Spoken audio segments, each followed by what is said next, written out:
প্লেনে করিয়া আইয়ে পড়ছি একবারে বিদেশে। নেতা হয়েছে কি করতে? নেতা হয়েছে তো জেল যাবা, মার খাবা, এগুলোই তো, রিমান্ডে যাবা। আর বাংলাদেশে আর শীঘ্র যাবো না, ক্ষমতায় আনলে হ্যাঁ। এরপরে যাবো। তোরা তোমাকে আর সবাই আনবে। মিলিয়া, আরে তোরা সবাই তোমরা মিলিয়া বিদেশ, হের পরে আবার মরে ক্ষমতায় আনবি, তোমরা এই বিদেশ পরে গিয়ে মুই ঘুরে আবার আসবা। বাংলাদেশে যাবো। হ্যাঁ, বুঝছো? আর ওই আবার পোলাপান এই দেশে বসে আবার এই মার খাবে। রাজত্ব কায়েম করবো। হ্যাঁ, বুঝছাস? সবাই মিললে আবার খাবো। পোলাপান দেশে বসে মার খাবে আর তোমরা বিদেশ না, গিয়ে না, আরাম না, করবা। আর তোরা দেশে এসো এখন আপাতত আরাম সবাই খাওয়া। মিললে একটু গুলি টুলি খা, এইটা পিটান চলবে টিটান না। খা।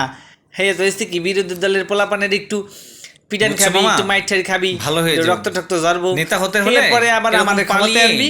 অন্য দেশে চলে যাওয়া। এই বেটা, এই কোনো মোর মানে হয় গার্তনে না। রক্ত জড়াইতে চাও কি লিগাই? নেতা হলে দেশে কোরআনকার তোমার এটাই দেশ।